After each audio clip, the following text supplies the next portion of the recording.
신년 첫 주일을 맞아서 우리 주님의 은혜와 축복이 우리 교우들의 믿음 생활과 가정 그리고 사업장에 늘 함께 하시기를 주의 이름으로 축복합니다.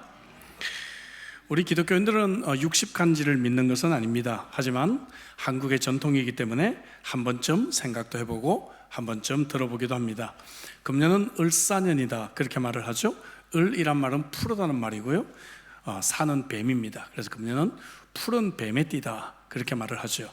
그래서 제가 푸른 양복을 오늘 입고 온 것은 아닙니다. 그래서 1965년생들은 60간자가 한번 돌아서 환갑이다 그렇게 이야기를 할 수가 있겠죠. 을사년 하면 우리 한국인들은 잊을 수가 없는 을사조약이 생각납니다.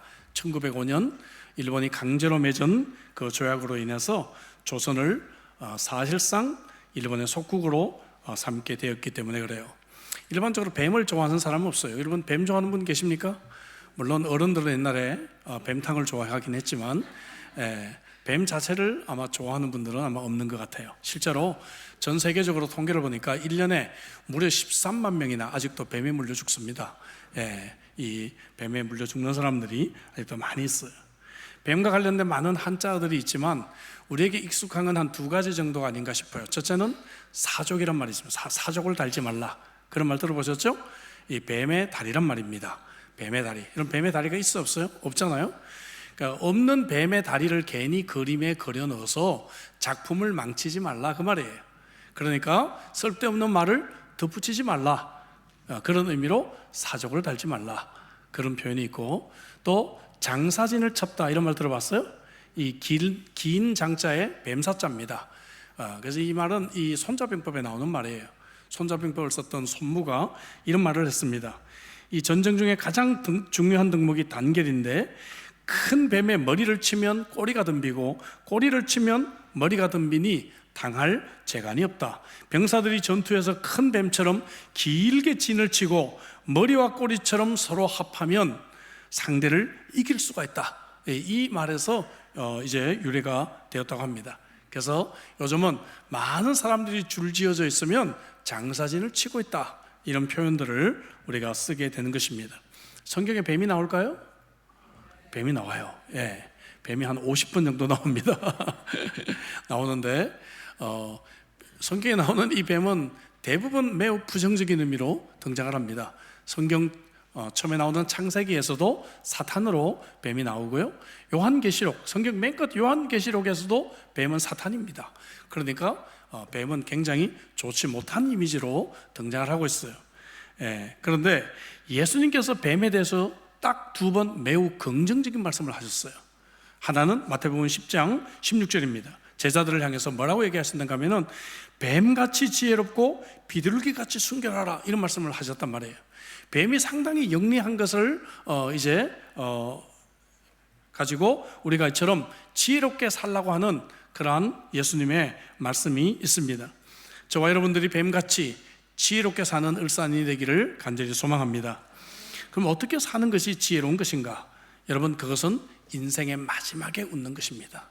인생의 마지막에 승리의 면류관을 얻는 것이, 이것이 정말 지혜롭게 인생을 사는 것이죠. 그래서 저는 오늘 신년 첫 주일에 저와 여러분들이 인생의 경주에서 승리하고 어떻게 이 승리의 면류관을 차지할 수 있는지에 대해서 말씀을 좀 나눠보려고 합니다. 본문 고린도전서 9장에서 바울은 당시 고린도에서 행해졌던 고대 히랍의 올림픽 경기 같은 종합 경기대회를 인용해서 인생의 경주를 이제 설명하고 있습니다. 그 당시 경주는 달리기라든지 높이뛰기 혹은 창 던지기, 복싱, 레슬링, 전차 경주 이런 종목들로 3년마다 한 번씩 개최되었습니다. 지금은 올림픽을 4년에 한 번씩 개최하고 있죠. 그리고 모든 선수들은 개회식 때 이런 선서를 하게 됩니다. 저는 최소한 10개월 이상 훈련했고 절대로 반칙을 하지 않겠습니다. 그리고 이 대회에서 우승하면 출신 도시에서 퍼레이드가 벌어지게 되었고요, 자녀들은 평생 무료로 교육을 받고 평생 군대도 징집을 면제되고 세금도 평생 면제받았다고 합니다. 그래서 이 승리의 면류관을 차지하기 위한 경쟁이 매우 치열했고, 그리고 마침내 이 승리의 면류관을 차지하는 자에게는 놀라운 영광이 주어졌다는 것을 보게 됩니다. 저는 여러분들을 사랑하는 목사로서 여러분들도 정말 이 인생의 경주에서 승리하고 이런 승리의 면류관을 반드시 차지하기를 간절히 소망합니다. 그래서 그 비결을 네 가지로 본문을 통해서 생각해 보려고 해요. 첫째는 뭔가 하면은 열정으로 살아야 한다는 것입니다. 같이 해볼까요? 열정으로 살아야 합니다. 옆에 있는 분하고 함께 인사해 주십시오. 열정으로 사십시오. 바울은 열정이 있는 사람이었습니다. 24절 볼까요? 운동장에서 다름질하는 자들이 다 달릴지라도 오직 상을 받는 사람은 한 사람인 줄을 알지 못하느냐. 너희도 상을 받도록 이와 같이 다름질하라. 얼마나 이 말이 열정이 있는 그런 말입니까? 상을 받도록 달려라. Run to win, go for the gold. 그죠? 저는 어린 시절부터 운동을 했던 사람입니다. 그리고 스포츠 사역을 참 많이 해봤습니다. 올림픽이라든지 혹은 애시안 게임이라든지 이런 곳에서 선수촌에서 국가대표 선수들과 많은 교제를 해왔어요. 근데 모든 운동 선수들은 경기를 앞두고는 반드시 승리를 해야 되겠다는 열정이 있습니다. 예? 이런 선수는 본 적이 없어요. 뭐 대충 해보고요, 이기면 뭐 좋고 지어도 할 수 없죠. 이러고 경기에 나가는 사람은 한 명도 없어요. 한 명도 없어요. 그렇죠? 반드시 이기고야 말겠다, 이런 승리에 대한 열정이 있다는 것을 우리는 보게 됩니다. 근데 오늘 보면 얼마나 많은 사람들이 이러한 열정이 없이 인생을 살아갑니다. 왜 그럴까? 여러 가지 이유가 있죠. 과거의 실패감 때문일 수가 있어요. 내가 나를 아는데 지금까지 살아온 거 보면 별로 큰 희망이 없어, 이렇게 생각합니다. 남편 별로 희망 없어, 아내 별 희망 없어, 우리 아버지 능력 없어 생각하는 것이죠. 배경이나 능력이 부족하다고 평가해버립니다. 나 같은 사람은 불가능하다고 생각합니다. 여러분, 근데 여러분, 하나님도 우리에게 인생을 그렇게 생각하실까요? 하나님도 우리 인생을 보고, 쟤는 말이야 만들다 보니까 좀 불량품 나오듯이 조금 불량품으로 나왔어. 제가 뭐 잘 살아주면 다행이고 못 살아도 할 수 없지. 하나님이 우리 인생을 보고 그렇게 생각하실까요? Never ever. 그죠? 하나님은 우리를 향해서 어떤 생각을 가지실까요? 제가 자주 인용하죠. 특히 새해에 이사야 43장 1절 말씀에, 야곱아 너를 창조하신 여호와께서 지금 말씀하시느니라. 이스라엘아 너를 지으신 이가 말씀하시느니라. 너는 두려워하지 말라. 내가 너를 구속하였고 내가 너를 지명하여 불러나니 너는 내 것이라. 와, 하나님은요 우리를 향해서 열정을 가지고 계신 하나님이십니다. 아멘이십니까? 예. 4절에 그래서 내가 내 눈에 보배롭고 존귀하며 내가 너를 사랑했다라고 말씀하고 계십니다.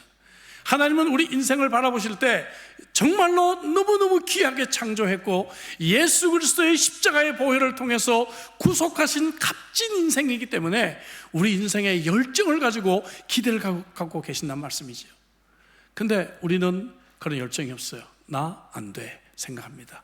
과거의 어떤 실패감, 과거의 상처, 이런 것들 때문에 스스로를 참으로 비하하고 살아가는 인생이 아닌가 싶습니다. 여러분, 열정을 회복하시기를 주의 이름으로 축복합니다. 어떤 사람은 열정, 승리, 성공 이런 설교를 하면 좀 잘못된 번영 신학이 아닌가, prosperity theology가 아닌가 이렇게 염려하는 분들이 계십니다. 결정적인 차이가 뭔가? 무엇을 위해서가 중요하죠. 무엇을 위해서? 여러분, 내 건강, 내 욕심을 위해서 내가 성공하고 열정과 또 승리를 하자, 그것은 번영신학이에요. 근데 우리는 그것이 아니라 하나님이 내게 주신 하나님의 뜻과 또 하나님이 주신 인생을 멋지게 하나님의 뜻대로 살기 위해서 우리들에게 이런 열정이 필요하고 승리의 인생이 필요하다는 것입니다. 시편 35편 27절에 보니까 나의 의를 즐거워하는 자들이 가까이 노래 부르며 즐거워하게 하시며 그의 종의 평안함을 기뻐하시는 여호와다. 그의 종들이 평안함을 하나님도 기뻐하신다라고 말씀하고 있습니다. 어떤 영어 성경이 이렇게 번역을 하고 있어요. The Lord is pleased with the success of His servant. 그의 종들이 성공하는 것을 하나님은 기뻐하시는 하나님이세요. 여러분 아멘이시죠? 예, 우리가 성공하기를 하나님이 원하고 계신다는 것이죠. 금년 1년 동안 여러분들이 가정생활에서, 건강생활에서, 인간관계에서 혹은 또 사업에서 하나님은 우리가 성공하기를 기뻐하시는 하나님이신 줄로 믿습니다. 여러분들은 무엇에 열정이 있습니까? 오늘 아침에 여러분들이 침대에서 일어나게 된 그러한 동기가 무엇입니까? 그냥 습관적으로 일어나셨나요? 아니면 오늘 일어날 때 내게 어떤 패션, 어떤 열정이 무엇입니까? 하나님이 여러분들을 이 땅에 보내주시고 또 한 해를 선물로 주신 분명한 이유가 무엇이라고 생각합니까? 여러분, 이 질문에 대한 답을 우리가 하지 않고 한 해를 살아가는 것은 너무나 아까운 인생입니다. 제가 광고 시간에 말씀을 드렸다시피 여러분 내비게이션 기도책자 맨 뒤에 8가지의 새해의 기도 제목을 여러분들이 기록해 보시면서, 여러분들이 적어 보시면서 새해를 한번 열정을 가지고 출발해 보시기를 바랍니다. 여러분, 성공하는 사람들의 습관 5가지 중에 첫 번째가 뭔가 하면은 열정이 있는 사람. 열정이 있는 사람은 어떤 사람인가 하면은 걸음걸이가 빠르다예요. 걸음걸이가 빠르다. 아직 결혼하지 않은 우리 자매들은 걸음걸이가 빠른 형제들을 눈여겨보시기 바랍니다. 알겠죠? 팔자로 세워라 내워라 걷는 사람이 아니라 걸음걸이가 빠른 사람이 누군가. 두 번째는 앞자리 앉는다예요. 와, 앞자리 앉는다. 앞자리 앉는 사람은 다 결혼했네 보니까. 앞자리에 앉는다. 뒷자리에 앉으면 열정이 벌써 식었어요. 근데 열정 있는 사람 앞에 앉아요. 제가 런던을 방문했을 때요, 손흥민이 경기하고 있는 이 토트넘 하스퍼에, 그죠? 그 화이트 하트 레인 그 자리를 예약하는데 앞자리는 이게 예약할 수가 없어요. 이미 1년 동안 그 연간 그 티켓을 끊는 사람들이 다 차지합니다. 티켓이 열리는 날 기다렸다가 딱 들어갔는데도 불구하고 벌써 저기 뒷자리예요. 얼마나 많은 사람들이 그 티켓이 열리기까지 기다렸다가 제일 좋은 앞자리들, 좋은 자리들을 다 차지하는지 알 수가 없어요. 우리 교회도 문이 열리자마자 막 앞자리가 콱 채워지는 그런 열정이 있으면 얼마나 좋을까, 그렇게 생각합니다. 아멘이시죠? 열정 있는 사람은 앞자리에 앉아요. 앞자리. 앞자리에 앉는다. 세 번째는 시선을 집중시킨다. 그죠? 시선이 산만하지 않습니다. 눈동자가 희미하지 않아요. 그죠? 열정 있는 사람은 시선을 항상 집중시킵니다. 네 번째는 항상 웃음 띤 얼굴이다. 웃음 띤 얼굴이다. 옆에 분 한번 보세요. 웃음 띄고 있는지 심각한지. 웃음 띤 얼굴이다. 왜? 다섯 번째, 모든 것을 긍정적으로 생각하고 긍정적으로 말하고 긍정적으로 표현하니까. 그죠? 늘 웃음 있는 것이에요. 근데 반대로 세상의 모든 근심을 가지고 있는 사람처럼 있는 사람은 어때요? 이런 사람은 열정이 없고 늘 실패감에 사로잡힌 사람이 아닐까 싶습니다. 여러분, 이렇게 우리가 새해는 열정을 가지고 사시기를 주의 이름으로 축복합니다. 두 번째, 자, 승리의 미련을 차지하기 위해서 열정만 가지고는 부족합니다. 훈련을 받아야 됩니다. 그렇죠? 열정만 가지고 내가 갑자기 올림픽 가서 내가 입상할 수 있습니까? 불가능하죠. 훈련을 받아야 된다는 것이죠. 25절 볼까요? 이기기를 다투는 자마다 모든 일에 절제하나니. 셀프 디스플레인. 그죠? 자, 이기기를 원하는 사람은 절제를 해야 돼요. 말씀드렸다시피 저는 시드니 올림픽과 또 아시안 게임을 선수촌에서 선수들과 함께 지켜봤습니다. 근데 체급 선수들 있잖아요. 레슬링, 복싱, 유도, 이런 체급 선수들이 너무너무 불쌍해요. 왜 그런가 하면은 선수촌 식당에 너무 맛있는 메뉴가, 좋은 메뉴가 많으니 이거 못 먹어요. 경기 끝날 때까지 못 먹어요. 너무너무 먹고 싶은데 그걸 못 먹어요. 절제를 해야 되니까. 제가 이 선수를 통해서 참 많이 배웠습니다. 와, 20대 때도 이 절제 훈련이 되는구나. 20대 때도. 그죠? 절제를 해야 되죠. 훈련을 받아야 되죠. 오늘날 이 훈련이라는 단어가 인기가 없어요.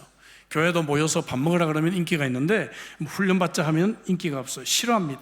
또 나만 또 훈련 안 받으니까 훈련 받는 것까지 깎아내립니다. 제자 훈련 받아봐야 소용없더라, 그 사람 봐, 이렇게 얘기해요.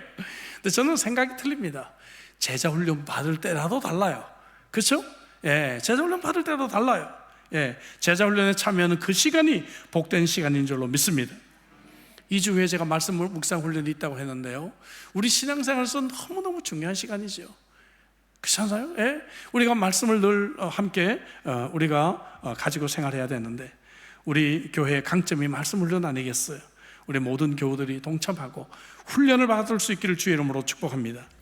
인생에서 성공한 사람과 실패한 사람의 몇 가지 중요한 차이가 있는데, 그 중에 하나는 뭔가 하면은 성공한 사람은 티처블한 사람이다, 배우려고 하는 사람이다 하는 것을 전문가들은 말을 합니다.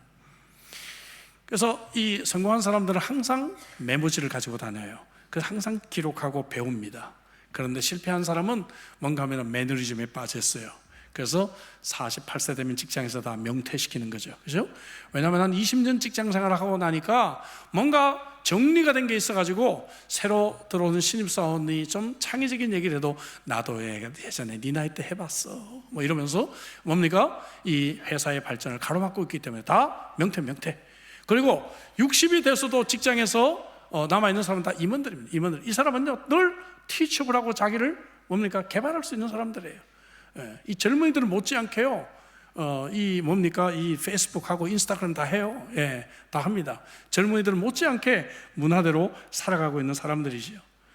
그래서 한국에서 제가 CEO들을 만나면요 참 달라요. 뭐가 다른가? 배울 수 있는 자세가 틀리다는 거예요. 조찬 모임을 했습니다. 선교위원장을 맡아서 고민하신 이 장로님에게 제가 책을 한 권 소개를 그저 해드렸어요. 그러면은 오후 되면 벌써 이메일이 들어와 있어요. 목사님, 제가 비서시켜서 책을 사와서 이제 앞에 챕터 2까지는 읽었는데 이 말이 무슨 말입니까? 라고 벌써 질문이 들어와 있어요. 그 바쁘신 분들이 시간을 쪼개가지고 그렇게 자기를 배우고 개발하고 있는 모습을 보게 된다 이거죠. 그분들은 항상 메모지를 갖고 다닙니다. 늘 기록을 합니다. 탑 CEO들은 비서들이 다니면서 늘 기록을 하게 만들어요. 여러분, 우리는 배우고 훈련받아야 새로운 인생을 살아갈 수가 있는 줄로 믿습니다. 그런데 많은 사람들은 대가를 치르려고 하지 않습니다. 특별히 실패한 사람들은 대가를 치르지 않고 결과를 기대한다라고 전문가들은 지적을 합니다. 운동하지 않고도 건강한 몸을 원합니다. 그죠? 열심히 공부하지 않고 좋은 성적이 나오기를 기대하는 것이죠. 열심히 일하지 않고 부자가 되기를 원합니다. 성경 공부와 말씀에 또 기도에 투자하지 않고 왜 내가 교회를 10년 다녀도 신앙생활은 잘하지 않을까 의아해하고 있는 분들을 보게 되는 것입니다. 잠언 13장 4절 참 멋진 구절입니다. 같이 읽어볼까요? 다 같이.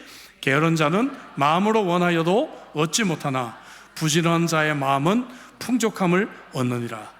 아멘이시죠? 게으른 자도 누구나 마음은 원해요. 마음은 원해요. 살 빼야 되겠다 원하죠? 부지런한 자를 영어 성경에서 the disciplined, 그죠? 제자를 훈련 받은 자 이렇게 번역을 하고 있습니다. 우연히 성공한 사람은 없습니다. 바울은 디모데후서 2장 4절 6절에서 우리 그리스도인들을 군사와 운동선수와 농부에 비유를 해요. 다 훈련과 인내가 필요한 자들입니다. 그렇다고 하면 여러분들 금년에 어떤 훈련을 여러분 받으시겠습니까? 여러분 경건 훈련에 우선순위를 두시기를 바랍니다.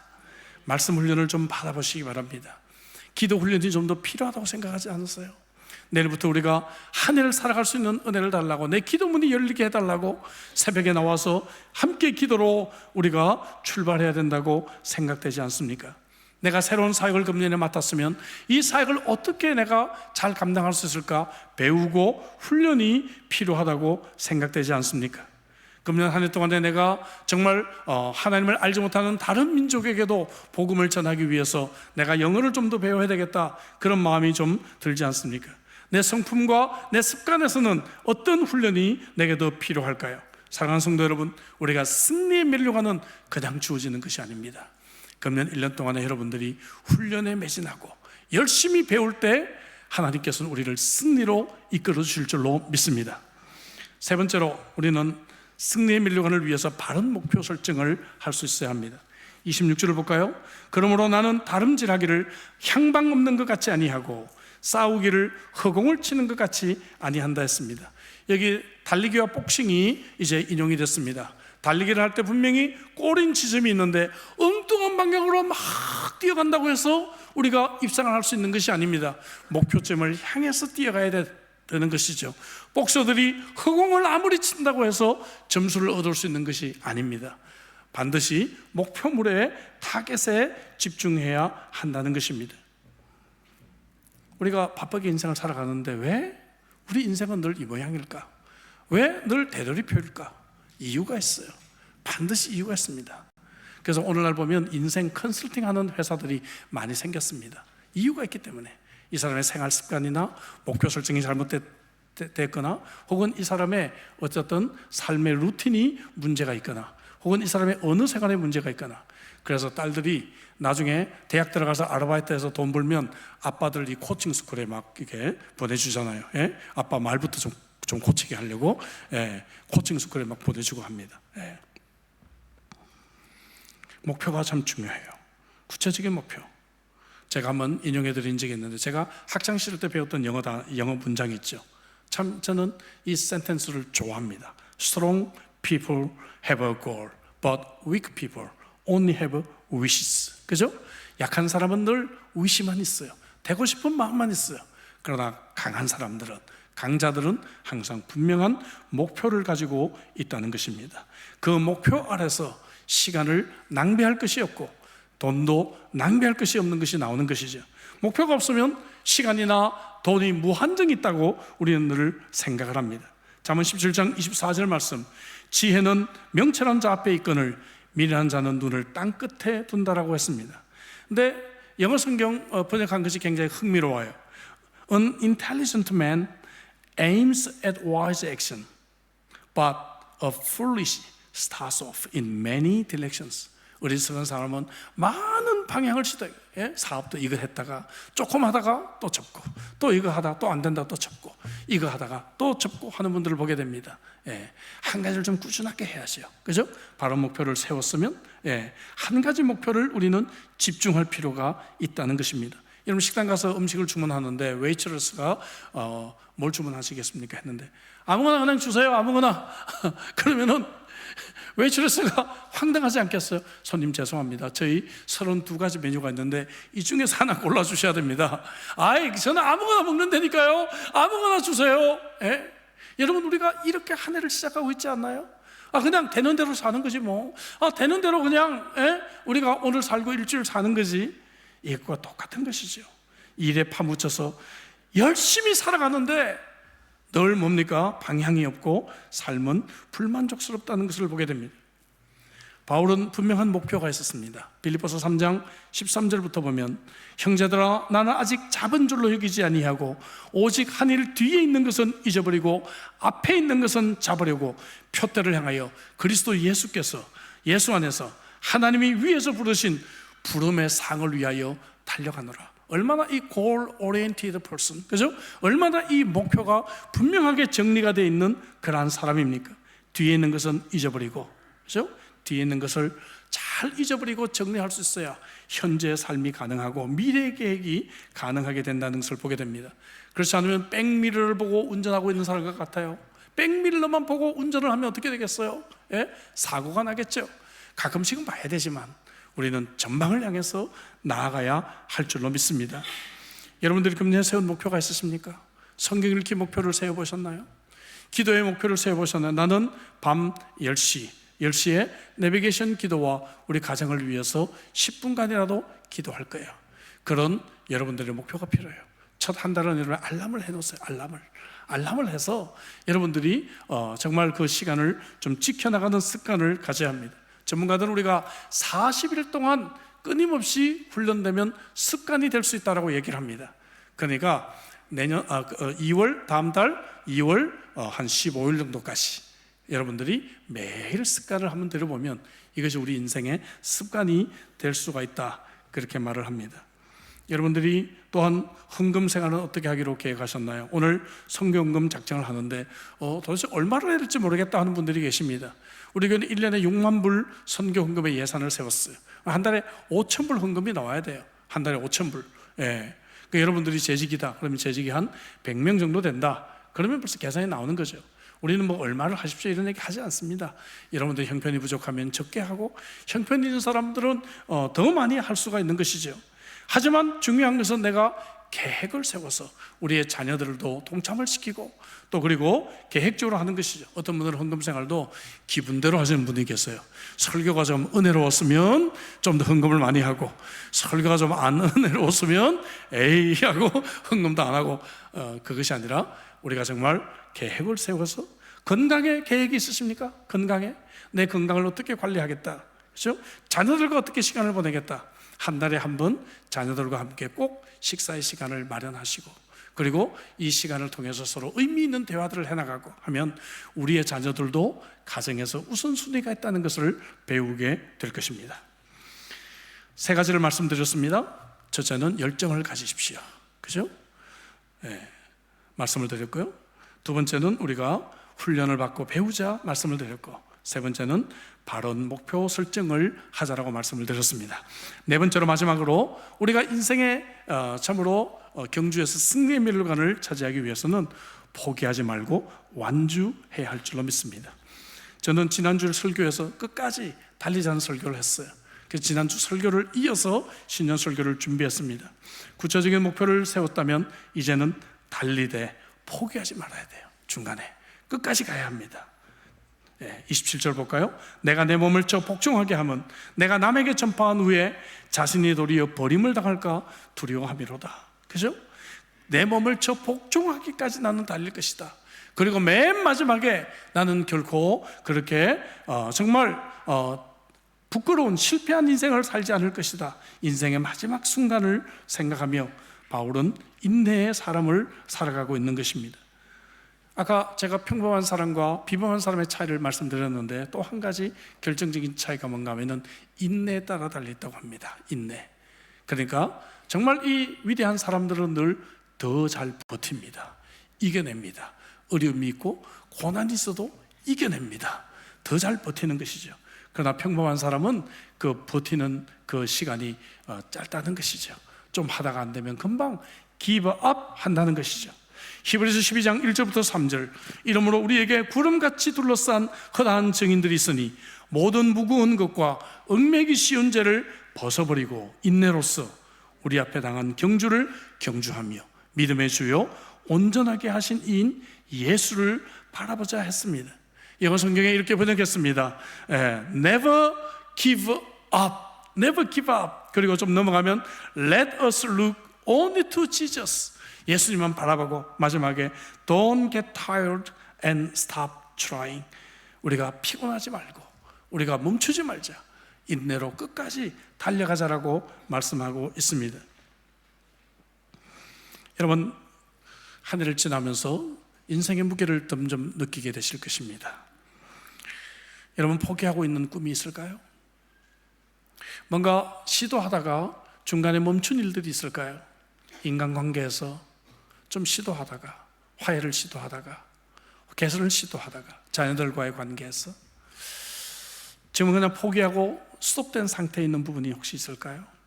뭔가 새로운 사업이나 일 혹은 여러분들의 학업이라든지 혹은 여러분의 능력을 향상시키는 일들을 시도하다가 멈춰 있지는 않을까요? 여러분, 심지어 결혼 생활을 포기하고 싶은 분들도 계시고 생명을 포기하고 싶은 분들도 있을 수가 있습니다. 왜냐하면 인생은 피곤하고 낙심이 됩니다. 그래서 오늘 성경에서 피곤하고 낙심이 된다라고 말씀하고 있잖아요. 이 땅은 천국이 아니기 때문에 이 땅에서 낙심이 들고 피곤하고 지칩니다. 그러나 히브리서 기자는 그럼에도 불구하고 포기하지 말고 인내를 가지고 예수님 바라보고 끝까지 견디자라고 우리를 권고하고 있습니다. 약 한 5년 2개월 3개월 전에 저희 교회가 건축을 시작하면서 기공 예배를 드릴 때 하늘색 티셔츠를 모두가 다 단체로 맞춰서 입었습니다. 기억나십니까? 여기에 글자가 뭐였죠? Let's finish together. 제가 이 글자를 새길 때는 물론 우리 공동체가 함께 우리가 이 건축을 끝내십시다 하는 의미도 있지만 그거보다는 하나님이 주신 마음을 한번 생각해 봤어요. 하나님은 이 연약한 이민교회가 건축을 하겠다고 건축을 하겠다고 이렇게 발버둥 치는데 하나님이 함께 계시면서 얘들아 우리 함께 끝내자. 내가 도와줄게. 내가 너희와 함께 있어 하는 그 하나님의 마음이 느껴졌단 말이죠. 그래서 온 성도들이 이 티셔츠를 사이즈에 맞춰서 이 사이즈 선정하는 참 제가 애를 먹었어요. 이런 거 안 해봐가지고요. 어쨌든 온 성도들이 입을 수 있도록 이 사이즈별로 만들어가지고 이렇게 옛날 건물 보세요. 이런 건물이었습니다. 그죠? 우리가 정말 이 Let's Finish Together 함께 우리가 이 일을 견뎌왔죠. 여러분 기공 예배 드리고 이 철거공사 데몰루션 끝나니까 코로나가 왔잖아요. 얼마나 큰 어려움이 우리에게 닥쳤어요. 사실은 상상할 수 없는 어려움이 우리에게 닥쳤어요. 하지만 Let's finish together. 그게 하나님의 마음이라고 저는 생각합니다. 저는 우리 인생을 향해서도 하나님은 똑같은 마음이라고 생각해요. 2025년 다시 리셋해서 출발점에 서서 인생을 달려가는 우리들에게 하나님은 이렇게 말씀하실 것 같아요. Let's finish together. 우리 함께 끝내자. 내가 있잖아. 내가 달려갈 거야. 내가 너희와 함께 할 거야. 그러니까 너와 내가 함께 손을 잡고 우리 인생의 경주를 끝내자고 하나님은 우리를 위로하실 것입니다. 여러분, 우리 인생의 경주는 금방 끝나고 말 거예요. 여러분, 경기는 늘 잠깐입니다. 제가 시드니 올림픽을 얘기했는데요, 제 인생에 잊을 수 없는 올림픽이었잖아요. 제 아내랑 가끔 그런 얘기를 합니다. 벌써 25년 전이에요, 그게. 그래서 며칠 전에 그런 얘기를 해봤어요. 앞으로 25년을 우리가 더 살 수 있을까? 잘 모르겠어요. 그렇죠? 이렇게 세월이 빠릅니다. 우리 인생의 경주는 금방 끝나고 하나님의 시상대 앞에 서게 될 것입니다. 그때 25절에서 뭡니까? 썩지 아니할 승리의 면류관을 우리에게 주실 것이라고 약속하고 있습니다.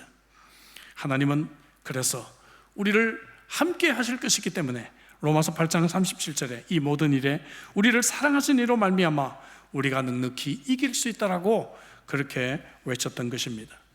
저는 오늘 설교를 뱀 이야기로 시작을 했는데요, 한국의 뱀이 과거에 비해서 무척 많이 늘었다 그래요. 예. 왜 많이 늘었을까요? 예? 땅꾼이 없어가지고 뱀을 잡는 사람을 땅꾼이 왜 없을까요? 예? 안 먹으니까 뱀을 과거에는 사람들이 뱀을 잡아먹었잖아요. 그래서 옛날에는 이 뱀들이 한국 사람을 무서워했다 그러죠? 유일하게. 예. 그런데 요즘은 이제 한국 사람에게도 잘 덤빕니다. 예. 뱀을 안 먹으니까. 그 외에도 우리는 너무 잘 먹고 잘 살아요, 지금. 우리 어렸을 때는 뱀도 잡아먹고 메뚜기도 잡아먹고 개구리도 심지어 잡아서 구워 먹고 했잖아요, 그죠? 먹을 게 부족하니까. 이제 먹을 게 너무 많아요. 또 건강식품이 얼마나 많습니까? 그러니까 뱀탕 이런 게 인기가 없거든. 그러니까 이 땅꾼들이 다 없어져 버렸어요. 그래서 뱀들이 아주 그냥 기지개를 피고 한국에 많이 번식을 했다 그래요. 한국 가면 뱀 조심하시기 바랍니다. 예. 여러분, 그러나 성경의 뱀에 대해서 부정적인 이야기가 대부분이지만 예수님이 두 가지 긍정적인 말씀을 하셨다 그랬죠? 하나는 말씀드렸고요, 마지막 또 하나가 뭔가? 요한복음 3장 14절이에요. 모세가 광야에서 뱀을 든 것 같이 인자도 들려하리니 했습니다. 이 말씀의 배경을 아시죠? 이스라엘 백성들이 광야에서 범죄했을 때 다 죽게 됐어요. 그때 모세가 놋뱀을 만들어서 이 뱀을 쳐다보는 자는 살 것이다 했습니다. 예수님이 이 말씀을 자신의 십자가에 비유를 하고 계십니다. 와, 그 저주받은 뱀이 이렇게 위대하게 사용이 됩니다. 여러분, 우리 인생도 정말 예수님만 이렇게 바라보면서 위대한 변신을 했으면 좋겠습니다. 반전이 있는 인생이 아름답습니다. 사랑하는 성도 여러분, 새해에는 이렇게 좀 달라지는 한 해가 되시기를 바랍니다. 예수님을 따라가며 승리하는 그 순간까지 여러분 열심히 달려가는 복된 한 해 되시기를 주의 이름으로 축복합니다. 기도하십시다. 주신 말씀 가지고 우리 기도하죠. 지난 한 해도 물론 열심히 달려오셨을 텐데 뭔가 허전함과 슬픔과 또 좌절감이 우리에게 있을 수 있습니다.